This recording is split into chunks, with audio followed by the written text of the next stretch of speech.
Hello everyone, welcome to the channel Jyotini online study. इस video में हम करने वाले हैं क्लास 6 का हिंदी की बुक का चैप्टर नंबर 3 नादान दोस्त।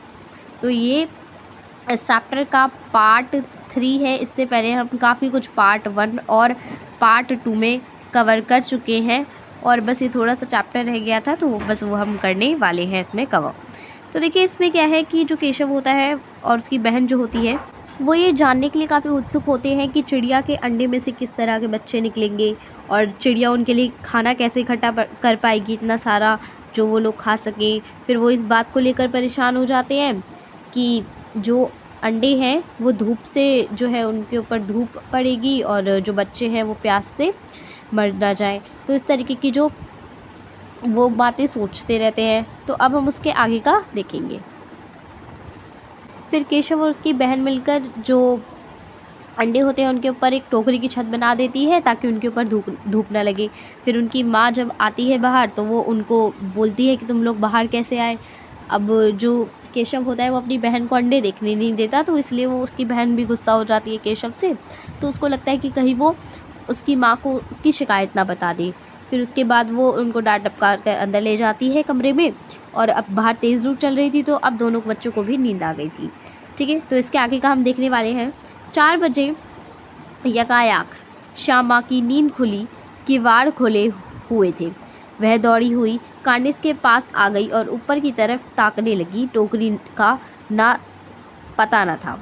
संयोग से उसकी नज़र नीचे गई और वह उल्टे पाँव दौड़ती हुई कमरे में जाकर ज़ोर से बोली, भैया अंडे तो नीचे पड़े हैं, बच्चे उड़ गए। तो क्या होता है, 4 बजे जो है श्यामा जो होती है यानी कि जो केशव की बहन होती है उसकी आँख खुल जाती है, वो नींद से जाग जाती है और किवाड़ खुले हुए थे। वो दौड़कर जो है कांडिस के पास जाती है, वही अंडों को देखने के लिए जाती है वो कांडिस के पास। तो ऊपर की तरफ वो देखने लगती है तो टोकरी का पता नहीं था कि टोकरी कहाँ गई। अब संयोग की उसकी नज़र नीचे जैसे ही वो देखती है तो वहाँ पर वो देखती है कि वहाँ पे अंडे पड़े हुए थे। तो वो अपने भाई को बुलाने लगती है कि यहाँ पे देखो, आके अंडे पड़े हुए हैं और बच्चे उड़ गए। केशव घबरा कर उड़ा और दौड़ा हुआ बाहर आया तो क्या देखता है कि तीनों अंडे नीचे टूटे पड़े हैं। तो अब केशव जो है वो घबरा कर बाहर आता है और वो देखता है कि नीचे जो है अंडे जो हैं वो टूटे पड़े हैं, गिर के टूटे हुए हैं और उनसे कोई चूने की सी चीज़ बाहर निकल आई है। और वो देखता है कि उनमें से उन अंडों में से चूने की जैसी एक चीज़ जो है वो बाहर निकल कर आ गई है।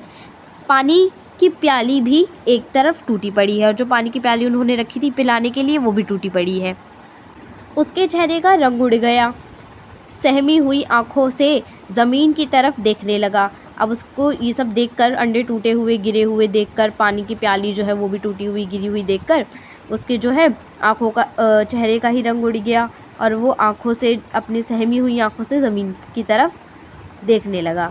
श्यामा ने पूछा, बच्चे कहाँ उड़ गए भैया? तो श्यामा ने अपने भाई से पूछा कि बच्चे कहाँ उड़ गए। केशव ने करुण स्वर में कहा, अंडे तो फूट गए श्यामा, और बच्चे कहाँ गए? तो वो जो केशव है वो उसे बोलता है कि अंडे फूट गए। तो श्यामा पूछती है कि फिर बच्चे कहाँ गए? केशव, तेरे सर में देखती नहीं है, अंडे में से उजला उजला पानी निकल आया है। तो वो बोलता है कि तेरे सर में है और तू देखती नहीं है कि जो अंडे हैं उसमें से उजला उजला पानी निकल आया है, वही तो 2-4 दिनों में बच्चे बन जाते। अब वो जो अंडे में से निकल गया है वही तो कुछ दिनों में बच्चे बन जाते। माँ ने सोटी हाथ में लिए हुए पूछा, तुम दोनों वहाँ धूप में क्या कर रहे हो? अब उनकी जो माँ थी उन्होंने उन बच्चों से पूछा कि तुम धूप में क्या कर रहे हो? श्यामा ने कहा, अम्मा जी चिड़िया के अंडे टूटे पड़े हैं। श्यामा ने अपनी अम्मा से कहा कि जो अंडे हैं वो टूटे पड़े हैं। माँ ने आकर टूटे हुए अंडों को देखा और गुस्से में बोली, तुम लोगों ने अंडों को छुआ होगा। तो अब जो अंडे हैं उनको टूटे हुए देखकर उनकी जो माँ है वो गुस्से में आकर बोली कि तुम लोगों ने ही उन अंडों को छुआ होगा। अब तो श्यामा को भैया पर ज़रा भी तरस ना आया। अब श्यामा को उस पर, अपने भाई पे बिल्कुल तरस नहीं आया। उसी ने शायद अंडों को इस तरह रख दिया कि वह नीचे गिर पड़े। इसकी उसे सज़ा मिलनी चाहिए।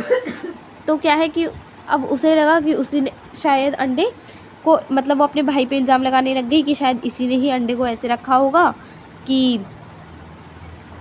जो अंडे हैं वो नीचे गिर गए और इसकी उसे सज़ा मिलनी चाहिए। बोली, इन्होंने अंडे को छेड़ा था अम्मा जी। तो उसने अपने भाई की सारी बात बता दी अपनी अम्मा को कि इन्हीं ने अंडों को छेड़ा था और इसने ही कुछ ऐसे रखा होगा कि वो नीचे गिर गए। माँ ने केशव से पूछा, क्या क्यों रे? केशव भीगी बिल्ली बना खड़ा रहा। तो अब उसकी माँ जो है उन्होंने पूछा केशव से कि क्यों रे? तो केशव ने कुछ नहीं कहा, वो भीगी बिल्ली बना खड़ा रहा।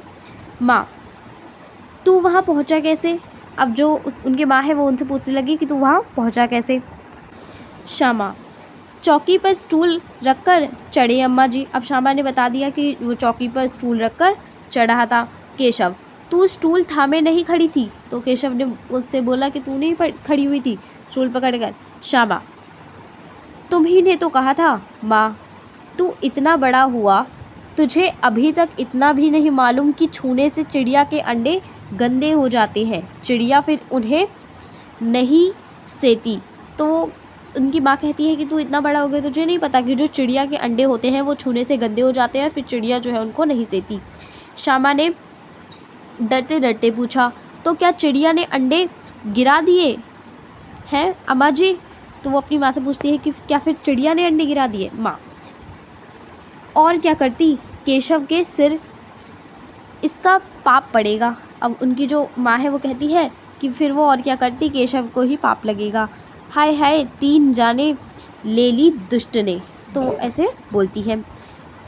केशव रोनी सूरत बनाकर बोला, मैंने तो सिर्फ अंडों को गद्दी पर रख दिया था अम्मा जी। तो केशव बोलता है कि मैंने तो बस अंडे जो है उनको गद्दी पर रख दिया था अम्मा जी। माँ को हंसी आ गई। अब जो माँ थी उनको हंसी आ गई, मगर केशव को कई दिनों तक अपनी गलती पर अफसोस होता रहा। अब उसके ही वजह से उसने वो छुआ था, इसलिए ये सब हो गया। तो माँ को तो हंसी आई, लेकिन उसको अपनी गलती पर अफसोस होता रहा।